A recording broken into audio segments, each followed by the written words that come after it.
Cinema 2 సినిమాలు చిరంజీవి గారి చేత సత్యచిత్ర వాళ్ళు అగ్రిమెంట్ చేయించుకున్నారు. 2 సినిమాల్లో చిరంజీవి గారు విలన్. రాఘవేంద్రరావు గారు పిలిచారు, రాఘవేంద్రరావు గారు డైరెక్షన్ చేస్తున్నారు అంటే వాళ్ళు స్టార్లు అయిపోయినట్టే. ఏది ఫస్ట్ టైం ఆయనతో చేస్తే నెక్కడ్స్ ఉన్నారని కానీ కలవటం జరిగేది.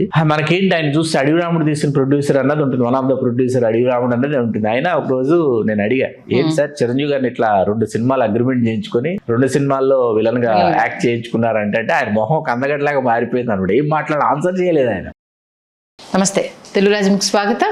నేను మీ సంధ్య. సినిమా ఇండస్ట్రీలో ఈ మధ్య కొంతకాలంగా కొంతమంది నటీనటులు కావచ్చు, నిర్మాతలు కావచ్చు, ఆర్టిస్టులు కావచ్చు, అంటే సైడ్ క్యారెక్టర్స్ చేసేవాళ్ళు, ఇలా చాలామంది ఉన్నారు. దాంట్లో ఏదో ఒక టైంలో ఎవరో ఒకరి చేతిలో మోసపోయిన సందర్భాలు కోకొల్లలు ఉంటాయి. అది చిన్నవాళ్ళ దగ్గర నుంచి పెద్దవాళ్ళ వరకు ప్రతి ఒక్కరి జీవితంలో సినిమా ఇండస్ట్రీలో ఈ మోసం జరిగింది. ఒక నిర్మాత దగ్గర నుంచి కావచ్చు, ఒక నటుడి దగ్గర నుంచి కావచ్చు, ఒక మ్యూజిక్ డైరెక్టరు, ఒక ఆర్ట్ డైరెక్టర్, ఇలా అన్ని వర్గాల నుంచి ఏదో దగ్గర మోసం చేయబడ్డాము, మోసగించబడ్డాము అనేది ఒకటి వింటూ ఉంటాం. దీంతో పాటు ఈ మధ్యకాలంలో మెగాస్టార్ చిరంజీవి గారిని కూడా ఒక నిర్మాత మోసం చేశారంటూ వార్తలు తెగచక్కర్లు కొడుతున్నాయి. నిజంగానే మెగాస్టార్ కూడా దీనికి అతీతులు కాదు. అంటే సినిమా ఇండస్ట్రీలో జరిగే మోసానికి ఎవరో ఒకరు బలి కావాల్సిందేనా? మరి మెగాస్టార్ గారిని మోసం చేసిన ఆ నిర్మాత ఎవరు తెలుసుకునే ప్రయత్నం చేద్దాం. చరిత్రకారులు, సినీ రాజకీయ విశ్లేషకులు చిలగడ శ్రీకాంత్ గారు మనతో ఉన్నారు. ఆయన మాటల్లో. శ్రీకాంత్ గారు నమస్తే. నమస్కారం సంధ్య. అంటే చిన్న వాళ్ళ విషయంలోనే జరుగుతాయి.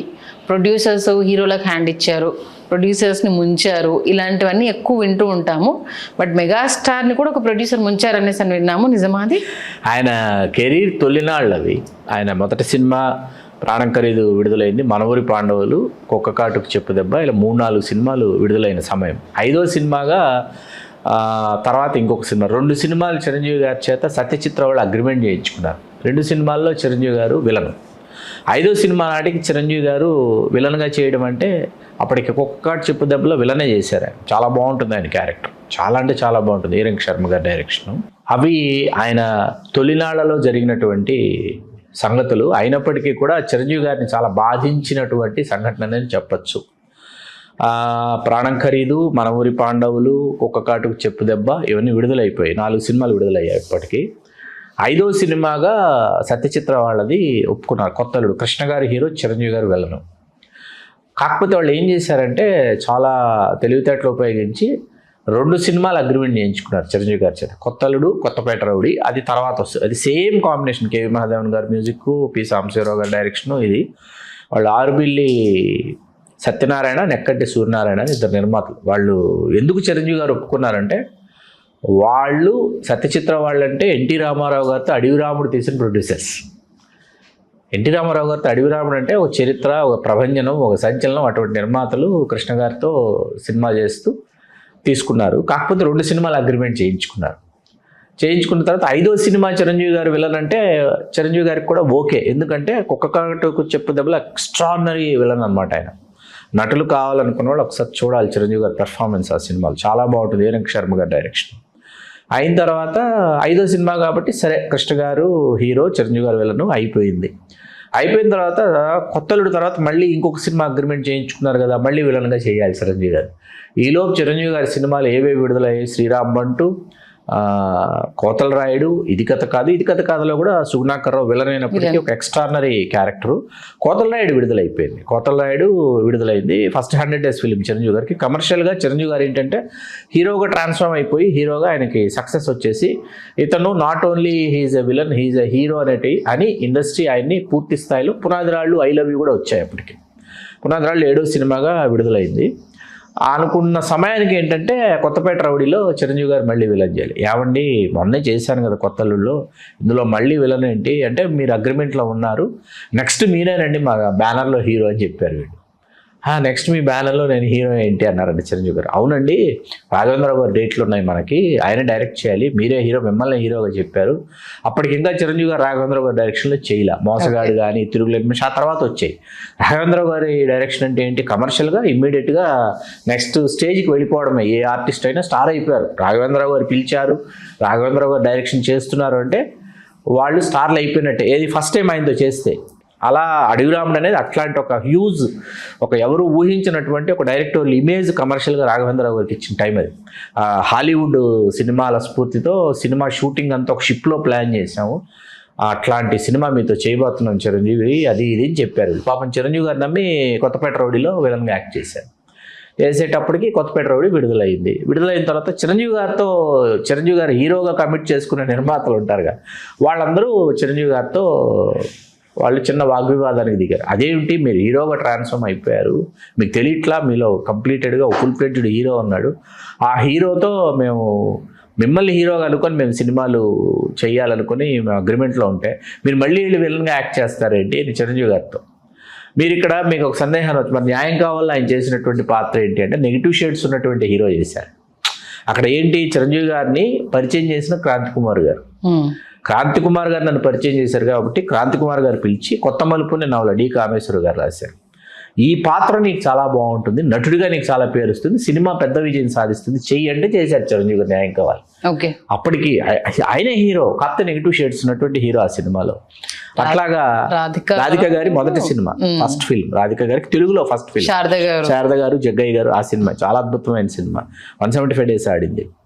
ఇప్పుడు ఇక్కడ ఈ ఆర్మిల్ సత్యనారాయణ గారు, నెక్కడి సూర్యనారాయణ గారు, వీళ్ళిద్దరూ చిరంజీవి గారిని అట్లాగా మోసం చేశారని చిరంజీవి గారి ఒక సందర్భంలో ఈ కొత్తలుడు కొత్తపేట రౌడీ సినిమాల గురించి ఆయన ప్రస్తావించారు ఒక ఇంటర్వ్యూలో. నాకు అది బాగా గుర్తుండిపోయింది. ఆ తర్వాత ఫిల్మ్నగర్ కల్చరల్ సెంటర్లో ఆర్మిల్ సత్యనారాయణ గారు చనిపోయారు, నెక్కడి సూర్యనారాయణ గారు ఉన్నారు. తరచూ మామూలుగా ఫిల్మ్నగర్ కల్చరల్ సెంటర్కి వెళ్ళినప్పుడు నెక్కడి సూర్యనారాయణ గారిని కలవటం జరిగేది. మనకేంటి, ఆయన చూస్తే అడవి రాముడు తీసిన ప్రొడ్యూసర్ అన్నది ఉంటుంది, వన్ ఆఫ్ ద ప్రొడ్యూసర్ అడవి రాముడు అన్నది ఉంటుంది. ఆయన ఒకరోజు నేను అడిగా, ఏంటి సార్ చిరంజీవి గారిని ఇట్లా 2 సినిమాలు అగ్రిమెంట్ చేయించుకొని 2 సినిమాల్లో విలన్గా యాక్ట్ చేయించుకున్నారంటే ఆయన మొహం కందగడ్లాగా మారిపోయింది అనమాట. ఏం ఆన్సర్ చేయలేదు ఆయన, చాలా సైలెంట్ అయిపోయారు అనమాట ఒక్కసారిగా. అంటే మీకు ఇక్కడ విషయం చెప్పాలి, ఇది తమ్మారెడ్డి భరద్వాజ్ గారు చెప్పింది. కోతల రాయుడు మొగుడు కావాలికి స్వయంగా తమ్మారెడ్డి భరద్వాజ్ గారు చెప్పింది. నా రెమ్యూనరేషన్ ఎంత అని కానీ, నాకు రెమ్యూనరేషన్ ఇస్తున్నారా అని కానీ, నాకు ఇంత రెమ్యూనరేషన్ కావాలని కానీ చిరంజీవి గారు ఇప్పుడు అడగలేదంట. ఓకే, ఆ 2 సినిమాలకి చిరంజీవి గారు రెమ్యూనరేషన్ తీసుకోకుండా నటించారని తమ్మారెడ్డి భరద్వాజ్ గారు చెప్పారు. ఇప్పటికీ చెప్తారు ఆయన. నేను అడిగే, మరి రెమ్యూనరేషన్ తీసుకోకుండా ఎలాగంటే, అతను హీరోగా ఎదుగుతున్నటువంటి టైంలో కోతల రాయుడు నా మీద, టైటిల్ నా మీద ఉంది, కోతల రాయుడు నేను. తర్వాత ఏంటి, చిరంజీవి గారికి అది ఫస్ట్ 100 days ఫిల్మ్ అవుతుందని ఎవరు ఎక్స్పెక్ట్ చేయలే. కానీ చిరంజీవి గారు అప్పటికి అప్కమింగ్ ఆర్టిస్ట్, ఈ అప్కమింగ్ ఆర్టిస్ట్ని హీరోగా మనం ఇతనే హీరో అని చెప్తున్నాము అంటే, మీరు ఆ సినిమా చూస్తే వాళ్ళకి టైటిల్స్ చిరంజీవి గారి నంబర్ ఆఫ్ స్టిల్స్ తీసుకుని చిరంజీవి గారు రకరకాల వేరియేషన్స్, రకరకాల ఎక్స్ప్రెషన్స్ తీసుకుని టైటిల్స్ కట్ చేశారు. కోతల రాయుడు టైటిల్స్ అయిపోయి లేపు ఏంటంటే, చిరంజీవి అనే అతను కొత్త నటుడు కాదు, కొత్త హీరో కాదు, మనకు బాగా తెలిసినటువంటి అనేటటువంటి ఒక భావనని ఆడియన్స్ లో రిజిస్టర్ చేశారు. ఎందుకంటే ఆల్రెడీ చూశారు, కాకపోతే హీరోగా కొత్త రోల్ ప్లే చేస్తున్నాడు కాబట్టి అనేది. అది 100 days ఫిల్మ్ అయింది ఆయనకి డైరెక్ట్ గా. తర్వాత మొగుడు కావాలి 175 days అయింది. రెండింటికి కలిపి భరద్వాజ్ గారు వాళ్ళు క్రాంతి కుమార్ గారి అధ్యక్షతన వాళ్ళు చేశారు. 2 సినిమాలకు కలిపి వేడుకలు చేశారు. సరే, మనం సరదాగా చెప్పుకోవాలని అనుకుంటే ఇంకొక అద్భుతమైన సంఘటన ఒకటి ఉందండి. అది ఇప్పటికీ ఎప్పటికీ నాకు చాలా నవ్వు తెప్పిస్తుంది, విన్నా ఎప్పటికీ.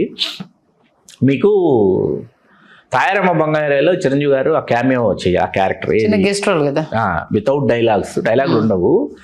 అది చాలా ఇంపాక్ట్ చూపించాలి. ఆ పాత్ర డైలాగులు లేకపోయినా ఆ ఇంపాక్ట్ చూపిస్తేనే సత్యనారాయణ గారు, షావుకార్ జానకి గారు చెప్పేటటువంటి దానికి రిలేటివ్గా ఉంటుంది, రిలవెంట్గా ఉంటుంది. ఎందుకంటే వాళ్ళు ఎందుకు కాపురాలు చక్కబెడుతున్నాము అన్నదానికి అదే కదా కీలకము. అప్పుడు ఏడిది నాగేశ్వరరావు గారు మొదటి సినిమా, అది పూర్ణోదయ మూవీ క్రియేషన్స్ మొదటి సినిమా. అది ఏడిది నాగేశ్వరరావు గారు ఏంటి, ప్రతిదీ తన మొదటి సినిమా కదా, సిరిసిల్ల మూవీకి భాగస్వామ్య నిర్మాతనే, ఇది మొదటి సినిమా కాబట్టి ప్రతి చిన్న విషయం మైన్యూట్ ఆయనే సెలెక్ట్ చేసుకోవటం, ఆయనే వెళ్ళి కొనుక్కోవటం, ఆయనే వెళ్ళి తెచ్చుకోవటం, ఇట్లాంటి బడ్జెట్ లెక్కలు ఉంటాయి. వంశీ గారు అసిస్టెంట్ డైరెక్టర్, ఈయన కూడా పెట్టుకొని తిరగడం వంశీ గారు. ఇలా ఫిల్మ్ ఇన్స్టిట్యూట్ కుర్రాడంట, పలానా విజయరాఘవాచారి వీధిలో మేడ మీద ఉన్నాడంటే, ఆ పాత్ర రేపు వచ్చేయాలి షూటింగ్కి. అప్పటిదాకా వెతుకుతా ఉన్నారు, ఎవరూ దొరకలా. సరే అని వెళ్ళారు. వెళ్ళిన తర్వాత చిరంజీవి గారు ఉన్నారు, నా పేరు ఎడిది నాగేశ్వరరావు, వంశీ గారు ఏంటండి ఇలా వచ్చారంటే, మంచి వేసవి కాలం అంటే ఇలా అలా అలా చూస్తున్నానంటే ఎడిది నాగేశ్వరరావు ఫ్యాన్ లేదు, ఏంటయ్యా గదిలో ఫ్యాన్ కూడా లేదంటే లేదండి అన్నట్టు. సరేనయ్యా జస్ట్ ఒక పూట వేషం ఇది వేస్తే నీకు నేను ఫ్యాన్ కొని పెడతానన్నారండి. సరే అని వెళ్ళారు, వేశారు, వచ్చారు. కాలక్రమంలో ఎడిది నాగేశ్వరరావు గారు ఫ్యాన్ కొని పెట్టడం మర్చిపోయారు, చిరంజీవి గారు అడగడం మర్చిపోయినా ఎడిది నాగేశ్వరరావు గారు ఏం చేశారు అన్నాడే కదా అని ఆయన సర్లేమనుకున్నారు. శతదినోత్సవ వేడుకల ఆహ్వాన పత్రికలో చిరంజీవి గారి పేరు వేశారండి. చెప్పారు. శతదినోత్సవ షీల్డ్ ఎన్టీ రామారావు గారి చేతుల మీదుగా చిరంజీవి గారికి ఇప్పించారు.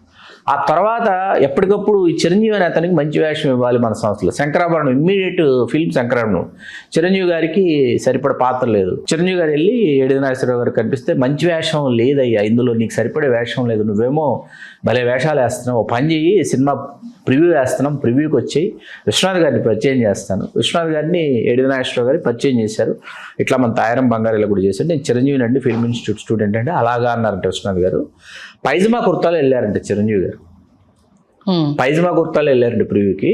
ఆ పైజమా ఈయన సినిమా హీరో అంటున్నారు, పైజమా కుర్తాలో వచ్చాడు ఏంటని ఆ ప్రివ్యూకి వచ్చిన రామలింగయ్య గారు అమ్మాయి సురేఖ గారు చిరంజీవి గారు మొట్టమొదటిసారి శంకరాభరణం ప్రివ్యూలోనే చూశారు. ఓకే. ఆ తర్వాత చిరంజీవి గారు ఎదిగే క్రమంలో ఎడిది నాగేశ్వరరావు గారు ఆ తర్వాత స్వయం కృషి కంటే ముందు వాళ్ళ మధ్య చాలా అనుబంధం ఏర్పడినా ఎప్పుడు ఎడిది నాగేశ్వరరావు గారు ఎదురుపడ్డా చిరంజీవి గారు నా ఫ్యాన్ ఎక్కడండి అని అడుగుతుండేవారు. అని చిరంజీవి గారికి ఫస్ట్ రెమ్యూనరేషన్ ఏదైతే మనం ₹1,00,00,000 అంటామో, 1,25,00,000 అంటే 85 లక్షలు ఘరానా మొగుడికి అయితే 1,25,00,000 ఇచ్చినటువంటి నిర్మాత ఎడిది నాగేశ్వరరావు గారు అయ్యారు.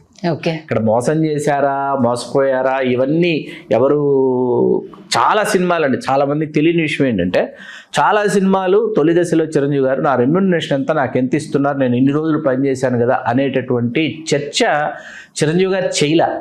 ఆయన డేట్స్ చూడటానికి ఒక ఎస్పి వెంకన్న బాబు గారు అని ఆయన వచ్చి ఆయన డేట్లు సీరియస్గా సిన్సియర్గా చూడటం మొదలుపెట్టిన తర్వాత ఈ రెమ్యూనరేషన్స్ దగ్గర నుంచి ఈ రెమ్యూనరేషన్స్ దాకా మీరు తీసుకోవచ్చు, మీ మార్కెట్ ఇలా ఉంది అని నిర్ణయించిన తర్వాతే ఆయన తన పారితోషికాల గురించి చాలా సీరియస్గా అంటే మనం ఏమడిగా వాళ్ళు ఏమిస్తున్నారు అని చేసుకున్నారు. అది ఆయన మార్కెట్ ను ఆయన దగ్గరికి వెతుక్కుంటూ వచ్చేలాగా చేసుకున్నారు. పర్వాలేదు ఇవ్వడానికైనా రెడీ అనేసే స్టేజ్ కి ఆయన తెచ్చుకున్నారు. కానీ ఆయన జీవితంలో కూడా ఇలాంటి ఒక మోసం ఉండడం అనేది నిజంగా అదే కొత్త అల్లుడు కొత్తపేట రౌడీ వీళ్ళు ఆ 2 సినిమాలు అగ్రిమెంట్ చేయించేసుకుని విలన్ గా యాక్ట్ చేయించేసుకుని చిరంజీవి గారు. ఎందుకంటే ఇన్ కేస్ నెక్స్ట్ తీసిన మూవీ లేదుగా రాఘవేంద్ర గారితో చేస్తామని వీళ్ళు చెప్పారు. అది పక్కన పెట్టిన కోతలరాయుడిది కొంచెం అటు ఇటు అయినా ఈ సినిమా ఎఫెక్ట్ వాటి మీద పడున్నా కెరీర్ అనేది ఇంకా వెనక్కి తిరిగి చూసుకోవడానికి ఉండదు. విలన్ అన్న ఆ కేటగిరీలోనే ఆయన పడిపోయేవారు.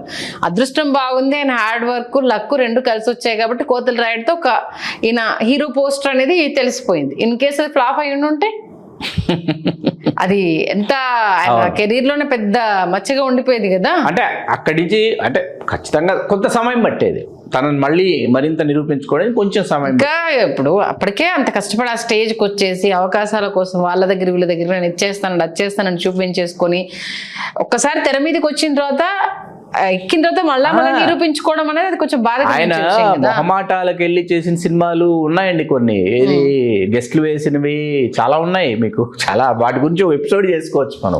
మొహమాటాలకు వెళ్ళి చేసిన శారద గారు నిర్మాతగా ఆవిడ చేస్తూ ఒక సినిమాలో డాన్స్ చేయాలి మొహమాటం. అట్లాగే బాలచందర్ గారు మొహమాట పెట్టి, బాలచందర్ గారి డైరెక్షన్, కృష్ణరాజు గారు భానుచంద్ర గారి హీరోలు, ఆడవాళ్ళు మీకు జోహార్లు, బిఫోర్ టైటిల్స్ వచ్చేటటువంటి ఒక క్లబ్ సాంగ్ లాంటి జయమాలిని గారితో, ఇట్లా ఎన్ని మొహమాటాలు పెట్టి చేయించుకున్నవి చిరంజీవి గారిని ఆ తొలి దశలో.